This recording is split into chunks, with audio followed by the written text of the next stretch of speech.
మా నుంచి తప్పించుకోవటం అంత సులభం కాదు. నేను పరిగెత్తి అలసిపోయాను. ఏం కావాలి? నీ ప్రాణం అక్కర్లేదు, నీ ఆస్తి అవసరం లేదు. ఏదో అవసరానికి 2000 అప్పటితే చంపేపోతారని జీవాజీ. ఆయన అప్పు తీసుకున్న తప్పించుకుని తిరగాలి కానీ ఆపేసి మీకు అక్కడ పెట్టండి. కొత్త అప్పు ఇవ్వకూడదని. ఇదిగో వెంకీ, కావాలంటే నీకు ఇచ్చిన పాత బాకీ మర్చిపోతాను, నన్ను వదిలే. మీరు మమ్మల్ని వదలనా? మేము మిమ్మల్ని వదలలేమండి. మీ దగ్గర అప్పు తీసుకున్న నిజం మమ్మల్ని నీలా వెంటాడు. అందుకు నన్ను ఎంత ఆడుతున్నారా? నన్ను అంతగా అయిపోలేదు. ఉండి లేదంటే మొత్తం లేకుండా పోతారు. ఇప్పుడు మీకు ఇస్తే జరిగేది అదే. ఇస్తే ఇవ్వండి, లేకపోతే మానేయండి, అంతేగాని శుక్రవారం పూట అశుభ మాటలు మాత్రం ఆడకండి. శుక్రవారం లేదు, శనివారం లేదు, అసలు వడ్డీ వ్యాపారం చేయడం లేదా? జీవాజీ, డిస్కషన్స్ అనవసరం. ఇప్పటికి 18,000 ఇచ్చారు, ఇంకో 2,000 ఇస్తే 20,000 రౌండ్ ఫిగర్ అవుతుంది. 2 రోజులు తిరిగి ఇచ్చేస్తాం. వీళ్ళకి ఇప్పుడు దాకా ఇచ్చింది 14,000 కదా, 18,000 అంటాడేమిటి పెచ్చనాయాలు? పడ్డాడు కక్కుర్తాడు. సంగతి వరకు తెలిసి అసలేనయ్యా, ఇదే నేను మీకు ఇచ్చే ఆఖరి అప్పు. మీరిచ్చిన ప్రతిసారి ఇలాగే అంటారు. ఇతనే వచ్చిందని తగలేయకుండా ఊరికే వచ్చింది ఏంటి? అబ్బాయి ఏం లేదండి. జాగ్రత్తగా ఉపయోగించి పైకి రావాలయా. సరే, ఈ 2,000తో 20,000 సంపాదిస్తారు. అదే కూర్చొని ఆలోచిస్తాం. ఆ జీవగాడు ఎప్పటికైనా జీవితంలో పైకి రావాలంటాడు. రోజు ఇంత పైకి వస్తాం తెల్లడికి. రే, మనం దొరికిన వాళ్ళ దగ్గర అప్పు చేసి తాగెత్తనం. ఇలా ఎన్నాళ్ళు పిచ్చే వాళ్ళు ఉన్నన్నాళ్ళు తెలిసిన వాళ్ళందరూ అయిపోయారు, ఇంకెవరు మిగిలారా? అందుకే నేను ఎప్పుడు అంటూ ఉంటాను సర్కిల్ పెంచమని. ఒక 2 పెంచుకుందామన్నా ఎవడు కోఆపరేట్ చేయట్లేదా? మనం చూస్తేనే జంప్ అక్కడ. అరే వడ్డీ ఎంతైనా పర్వాలేదు, అప్పు ఏంట్రా అంటే ఒకరి ముందు రాడే. ముందుకు వస్తే వాళ్ళు వెనక్కి వెళ్తారని భయం. భయం భయం భయం, ఎక్కడ చూసినా భయం. ఎన్నాళ్ళు భయం? మనల్ని చూస్తే మనకే పరమ అసహాయం చేస్తుంది. మనకే కాదు, ఊళ్ళో వాళ్ళందరికీ కూడా అదే ఫీలింగ్. అందరూ డిగ్రీ 3 సంవత్సరాలు చదివి పాస్ అయితే మనం 6 సంవత్సరాలు చదివి పాస్ అయ్యాం. మరి ఉద్యోగం ఎవడి? ఉద్యోగాలు ఇవ్వక, అప్పులు ఇవ్వక, తాగేది ఎలాగా, బతికేది ఎలాగా? అరే మనం మాత్రం మనుషులం కాదా? మనకి కోరికలు ఉండవా? ఇప్పుడు మనం ఆలోచించాల్సింది అది కాదు, రేపటికి ఎవరిని చంపాలి. కాలనీలో ఎవరు సార్?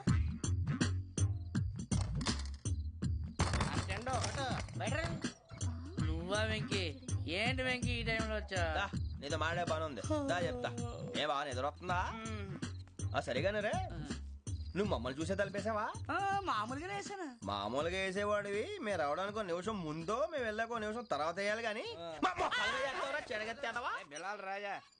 నాకు నిద్ర వచ్చి పడుకుందామని తలుపేసుకున్నాను. అయినా నా ఇంటి తలుపులు నేను అడిగేసుకోవాలంటే తప్పు చేసిన కాక ఇంకా గేర్ సమాధానం చెప్తావా? మీ ఇంట్లో పెళ్లిడికి వచ్చిన ఆడపిల్లలు ఎదురున్నారు. ఇదిగో అమ్మాయిలు, మీతో ఎప్పుడైనా యథాశాలు వేసానా? విన్నారా? తలుపులు వేసావు. అనవసరంగా గొడవ ఎందుకని ఇక్కడి నుంచి వెళ్ళండి. గొడవ? మీ ఇంటి మీద పడి ఎప్పుడైనా గొడవ చేశానా బినిగారు? లేదు బాబు. విన్నారా? చెప్పు, మమ్మల్ని చూసి తలుపులు ఎందుకు వేసుకున్నావు? అరే మాకు అప్పించిన వాళ్ళు కూడా మమ్మల్ని చూసి ఎప్పుడు తలుపులు వేసుకోలేదు. ఏం జీవాజీ? మరి నువ్వు ఎందుకు వేసుకున్నావు? బాబు టప్ అయిపోయింది, బుద్ధి తక్కువ వేసాను చాలా. అంటే మా మోకాల మీద తలుపులు వేసామని ఒప్పేసుకుంటున్నావు? ఒప్పుకుంటున్నాను. సరే ఇప్పుడు చెప్పు, మా మొఖాల మీద తలుపులు వేసేంత తప్పు మేము ఏం చేసామరా? తప్పైపోయిందని అంటున్నారు కదా, వదిలేయండి బాబు. అదే తప్పు మేము చేసి మమ్మల్ని వదిలేయమంటే మీరు వదిలేస్తారా బినిగారు? తప్పని ఒప్పుకుంటున్నాడు కదా అయ్యా. ఇప్పుడు టైం 11 అయింది, వెళ్ళి పడుకోండి. 11 అయిందా? కొమ్ము ఉంచాడు కదా. నాకు సంబంధం ఏంటి? ఉంది, సంబంధం ఉంది. 11 గంటలకి నా క్లోజ్ ఫ్రెండ్ ఢిల్లీ వెళ్తున్నాడు. 5,000 అప్పిస్తానని ఎయిర్పోర్ట్ రమ్మని చెప్పాడు. నీ గొడవలో పడి ఆ సంగతే మర్చిపోయాను. ఇప్పుడు నాకు జరిగిన నష్టానికి భర్తీ ఎవరు చేస్తారు? మీరా మీరా మీరా? ఎవడు పడతాడు? ఎందుకు చేస్తాడా భర్తీ? భలే వాడి నువ్వు. తప్పు ఎవడు చేసా వాడే చేస్తా. దానికి కారణం ఈ 10 మనిషే కదా. వాడే చేస్తా.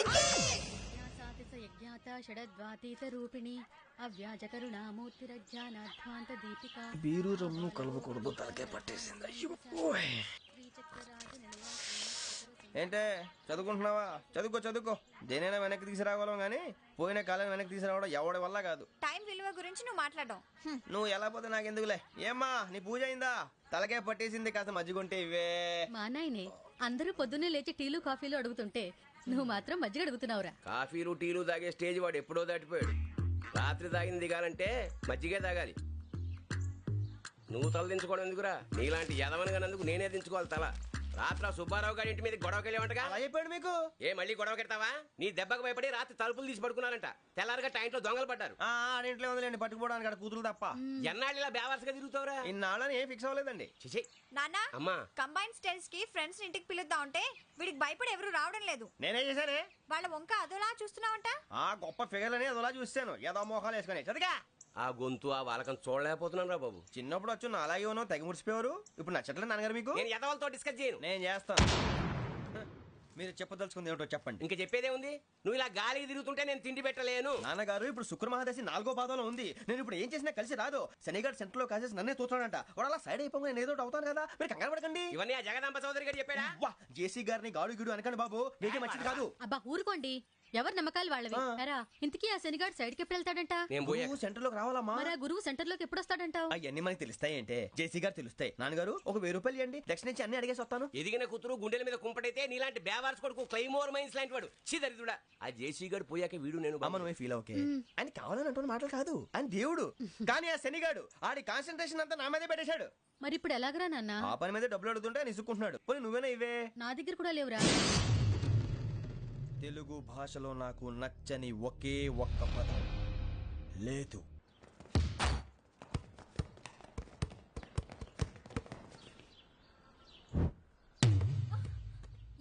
అరే సూరే, బాల్ తీసుకురారా. సారీ ఏదో బాలి బాస్కెట్ బాల్ మాలాంటి వాళ్ళు ఆడాలి. మీలాంటి మాసిన కొడుకులు ఆడితే ఇలాగే ఉంటది. ఇలాగే ఇలాగే అమ్మాయిల ముందు ఫోర్స్ కొడతావా? ఆహా, అయితే నిన్ను కొడతా.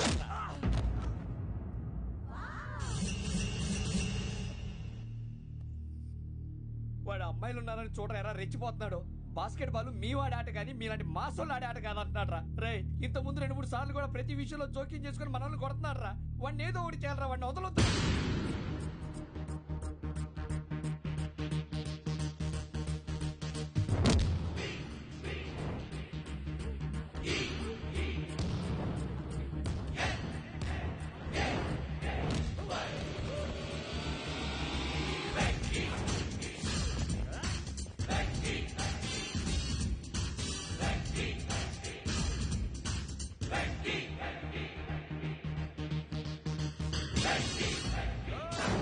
ఆడపిల్లలంటే ఎవరికైనా దెబ్బ తగిలితే అయ్యో అంటారు, మీకేమో ఎవరైనా కొడితే కామెడీ.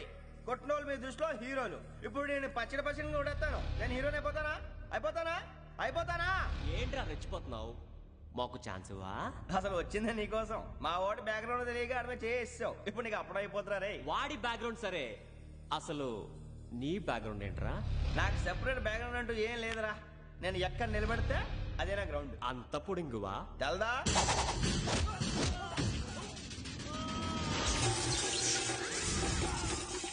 ఎవ్వా మనం ఆడు కొట్టినప్పుడు వావ్ అన్నారు, ఇలాగే ఉంటుంది.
సూర్యబాబు,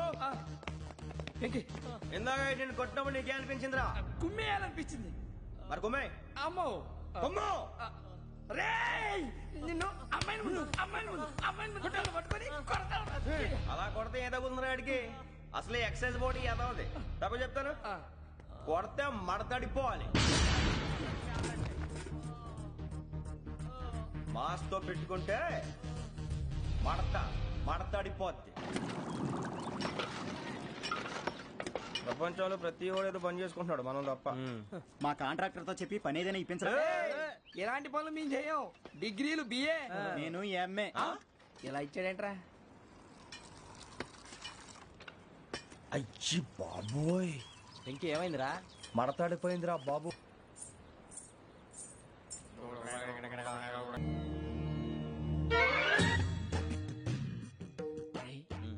మూసుకుని ఉన్నాడు, కొంపదీసి నిద్రపోతున్నాడేంటి?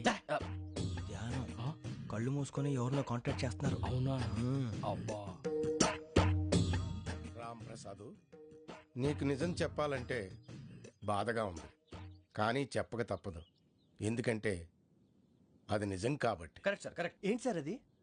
నీకు 40 ఏళ్ళు వచ్చే వరకు కష్టాలు తప్పవు. గురుజీ, అవి మామూలు కష్టాలు కావు, అష్ట కష్టాలనే చెప్పాలి. ఉదాహరణకు అవి ఎలా ఉంటాయంటే, దొరక్క నీకు ఫుడ్ దొరికితే అది నీ నోటికందే లోగా నీ కాలో నీ చెయ్యో తగిలే మట్టిపాలైపోతుంది. నీ వాకలికి తట్టుకోలేక అప్పు కోసం ఎండను పడి వెళితే అక్కడ తాళం వేసి ఉంటుంది. మరో కఠోరమైన నిజమేమిటంటే, నీ దరిద్రాన్ని చూసి భరించలేక నీ భార్య లేచి వెళ్ళిపోతుంది. ఒక్కతేనా ఎవరితోనన్నా? తప్పు. అతని దురదృష్టాన్ని చూసి ఎగతాళి చేయకు రమణ. Sorry sir. ఇదయ్యా రాంప్రసాద్, నువ్వు ఈ 40 ఏళ్ళు ఈ నరకాన్ని అనుభవించక తప్పదు. 40 ఏళ్ళ తర్వాత అలవాటైపోతుంది. ఇక నువ్వు వెళ్ళొచ్చు. ఏమో వెంకటేశ్వరరావు, కులాసైనా రమ్మన్నారట. నీకు శుభవార్త చెబుదామని పిలిపించాను. ఏంటి గురుజీ? నీకు శుక్రమహాదశ ప్రారంభం అవబోతుంది. అంటే శనిగా సెట్ అయిపోయినట్టేనా? ఆల్మోస్ట్ అయిపోయినట్టే.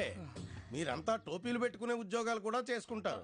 ఇప్పటిదాకా మేమందరికీ టోపీలు పెట్టాం గానీ మాకు మేమే టోపీలు పెట్టుకుంటాం ఎప్పుడు అనుకోలేదు గురుజీ. అదే విధి. మరి ఇప్పుడు బిల్ల బంటోతు నుంచి బీట్ కానిస్టేబుల్ వరకు అందరికి నెత్తిమి టోపీలు ఉంటాయి. అందులో ఏ ఉద్యోగం? ఎస్ఐ గారు కూడా టోపీ పెట్టుకుంటారు తెలదా? ఏది మన చదివే చదువులకు ఎస్ఐ ఉద్యోగాలు ఇస్తారేంటి? గ్రహాలు శాసిస్తున్నప్పుడు చదువులతో పని లేదు. ఏబిసిడీలు చదివినా చాలు మీ జీవితాలు విచిత్రమైన మలుపులు తిరుగుతాయి. మీకు విపరీతమైన ఫాలోయింగ్ వచ్చేస్తుంది. మీరు చాలా ఫేమస్ అయిపోతారు. వింటానికి చాలా బాగుంది. ఇప్పుడు మమ్మల్ని ఏం చేయమంటారు గురూజీ? ఏమీ చెయ్యదు, వెయిట్ చేయండి. కాలం కలిసి వస్తే అదృష్టమే మిమ్మల్ని గేలం వేసి పట్టుకుంటుంది. అంతవరకు వెయిట్ చేయండి. వెయిట్ చేసి కొంచెం వెయిట్ కూడా పెరిగింది. అయినా పర్వాలేదు, వెయిట్ చేస్తాం. అందాక ఏ అప్పు సపోర్ట్ చేసుకుని తాగుతాం, బ్రతుకుతాం అన్నట్టు. అప్పు అంటే గుర్తొచ్చింది, అప్పు మీద మీ అభిప్రాయం ఏంటి గురూజీ? ఏంటరా ఇంత నుంచి మీకు ఎదుగుతున్నాను రా. ఇక్కడేం చేస్తున్నారు? మన టైం బాగుందిరా. ఎవడన్నా అప్పిస్తున్నాడా ఏంటి? కాదురా, ఉద్యోగాలు ఇస్తారమ్మన్నాడు గురూజీ. చూసారా, చౌదరి గారు చెప్పింది నిజమే. మరి శుక్రమహాదేశ్ మొదలైంది. ఇంతకీ ఎవరా మహానుభావుడు? నమస్కారం. అయినా నేను చెప్పింది. ఆహా, సాక్షాత్ ఎంప్లాయ్మెంట్ ఎక్స్చేంజ్ నడుచుకుంటూ వస్తున్నట్టు ఉంది. పదండి పట్టేద్దాం. నమస్కారం సార్. నమస్తే. వీలే సార్ మా ఫ్రెండ్స్. నమస్తే. నేను చెప్పానుగా, భగవాన్ గారు. ఆహా, పేర్లోనే దేవుడు ఉన్నాడు. లోపల కూడా పాజిటివ్ థింకింగ్ ఎక్కువ. ఇంతకీ మీరు ఇండియానా చైనీసా? India sir. మా ఫేస్ చూస్తారు అనిపించలేదు మీకు? భలే కామెడీ ఫీల్ అలా ఉన్నాడు. నేను అడిగేది ఇండియన్ రెస్టారెంటా చైనీస్ రెస్టారెంటా అని. నేనేది ఓపెన్ గా డిస్కస్ చేయను కదా. పేరు చూసుకుల్లో డిస్కషన్ పెడతాడు అనుకుంటే వీటేంట్రా హోటల్ అంటున్నాడు. బాబు ఎట్ ఫీల్ అవుతున్నాడు? అంతా మీ ఇష్టం ఉంటున్నాడు సార్. ఫస్ట్ చైనీస్ రెస్టారెంట్ కి వెళ్దాం. నెక్స్ట్ అక్కడ డిసైడ్ చేద్దాం. చాలా ఇబ్బంది పడుతున్నట్టున్నారు. నువ్వు చేత్తో తినే బాబు. నేను జనరల్ గా చైనీసే ప్రిఫర్ చేస్తాను. ఫ్యాట్ కంటెంట్ తక్కువ ఉంటది కదా. రేపు నుంచి మేము కూడా ఇదే ఫాలో అవుతాం. ఇంతకీ మీకు స్టీల్ ప్లాంటా, షిప్ యార్డా, ఏషియాడా, జింక, బంకా? బంకా, హెచ్పిసిఎల్. ఇవన్నీ దేనికి సార్? దేనికేంటి? ఉద్యోగం చేయడానికి. మీకు ఎందులో కావాలో చెప్పండి. నేను అమలపోతున్నారా? ఏంటయ్యా డిస్కషన్స్? మాకు నీ ఛాయిస్లు ఉంటాయి అనుకోలేదు. మీరు సడన్ గా జింకు బంకు అంటే సింక్ అవడానికి కొంచెం టైం పట్టింది. అదే అదే. జేసీ గారు టోపీలు పెట్టుకుని ఉద్యోగం అన్నారుగా. వీటిలో టోపులు పెట్టుకునే జాబ్లు ఎక్కడ ఉన్నాయండి? అన్నిటిలోనే ఉంటాయి, వాటిలో కూడా ఉంటాయి. వాచ్మెన్ ఉద్యోగం కావాలా? ఇంతకీ మీరు అనే జాబ్ ఏంటి సార్? నేను చెప్పేది టోపులు పెట్టుకునే ఉద్యోగం కాదు, టైల్ కట్టుకునే ఉద్యోగం. అది టైల్ కట్టుకోవటం మాకు రాదు. వాళ్ళు కడతారులే. ఇంతకీ మీకు జిఎం కావాలనా, ఏ జిఎం కావాలనా? అట్లా పిలుస్తున్నాడు చూడు బాబు. జిఎం అడిగితే ఎలా ఉంటుందంట? ఏజీఎం అంటే వింటానికి కొంచెం పెద్దదిగా ఉంది. ఏజీఎం ఇప్పించండి సార్. అనుకున్నాను నువ్వు ఇది అడుగుతావని. జిఎం అంటే జనరల్ మేనేజర్, ఏజిఎం అంటే అసిస్టెంట్ జనరల్ మేనేజర్. తూచండి, మాకు జిఎంఏ కావాలి సార్. అది సరే కానీ భగవాన్ జీ, ఈ ఉద్యోగాలకి టోపులు పెట్టుకుని వెళ్ళొచ్చా? నీ ఇష్టం వచ్చినట్టు వెళ్ళొచ్చమ్మా. నాకు జింక్లో నాకు స్టీల్ ప్లేట్, నాకు బంకులో గానీ. కన్ఫ్యూజ్ చేయగానే ఆయన్ని అందరికీ ఒక చోట ఇప్పించండి సార్. కలిసి పని చేసుకుంటాం. జీతం ఎంతండి? 30,000 అంటే 40,000. వడ్డీ ఎంత? అప్పు కాదయ్యా, నీకు ఇచ్చే జీతం. అంటే తిరిగి ఒక్కలేదా? ఫ్రస్ట్రేషన్ లో ఉన్నట్టున్నాడు. అవునండి. నువ్వు ఇచ్చిన వాళ్ళు తీసుకోరు. అంతేకాదు, ప్రతి నెల గ్రాట్యుటీ, పిఎఫ్, సిఎఫ్. బిఎఫ్ కూడా సార్? ఏ నువ్వు యాక్ట్ చేస్తావా? భగవాన్ జీ, మీరు ఇదంతా ఎందుకు చేస్తున్నారు? ఊరికే మాత్రం కాదు, నేను మంచోడని చెప్పి నా కారు పెట్రోల్ లేకుండా వెళ్తుందా? నేను ఇచ్చుకోవాల్సినవి ఉంటాయి కదా. ఇలా చూడు, అందుకని ఉద్యోగానికి వాళ్ళ ఆకారం తీసుకుంటా. మా గెటబుల్ చూసి మీరు అపార్థం చేసుకుంటున్నారు. మాకంత పొజిషన్ లేదండి బాబు. పోనీ నలుగురు కలిసి ఉద్యోగం చేసుకోవచ్చా? మీ దరిద్రం నాకు అర్థమైంది. థ్యాంక్స్. మీ నలుగురు కలిసి ఓ ₹1,00,000 ఇవ్వండి చాలు. నేను నమ్మనరా, డబ్బుల విషయంలో అసలు నమ్మను. నాన్నగారు మీరు అలా అంటాం భావ్యం కాదు. ఏదో జేసీ గారి సిఫార్సు వల్ల శని గారు సైడ్ అయ్యి శుక్రవారం మొదలైంది. ఉద్యోగం దానంతటి అదే వెతుకుంటూ వచ్చింది. అందుకని ఇంకేం కావాలో చెప్పండి. స్టీల్ ప్లాంట్ లో జీఎం అని పెద్ద పోస్ట్ అమ్మా. జీతం 30,000, నెల నెల ప్రమోషన్లు, సిఎఫ్లు, డిఎఫ్లు, పిఎఫ్లు, బిఎఫ్లు. ఇవన్నీ నువ్వు చదివిన చదువుకే? అబ్బాబే దీనికి చదువుకి సంబంధం లేదండి. చెప్పాను కదా శుక్ర మహాదశ. అది దాని పవర్ అనుకోండి, ఎఫెక్ట్ ఈ అనుకోండి. రోజుల్లో కూడా గ్రహాలు ఏటా nonsense? అబ్బా ఏంటండి వాడన్న ప్రతిదాన్ని ఇలా కొట్టి పడేస్తారు. చిన్నప్పటి నుంచి లక్షలు పోస్ట్ చదివించారు. అమ్మా నువ్వు లేని పోనీ పెట్టుకో. లక్షలు ఎక్కడైనా ఊరుకోరా, మాట వరుస కనాలి. ఒక 25,000 ఇస్తే వాడి జీవితం సెటిల్ అయిపోతుంది అంటున్నాడుగా. అంతగా ఆలోచిస్తారేంటండి? అమ్మా నాకు ఉద్యోగం రాగానే మీ అందరి స్టీల్ ప్లాంట్ షిఫ్ట్ చేస్తానే. ఓకే నువ్వు చెప్పేదంతా కరెక్టేనా? నాన్నగారు మీకు అంత అనుమానం అయితే ఇవ్వకండి.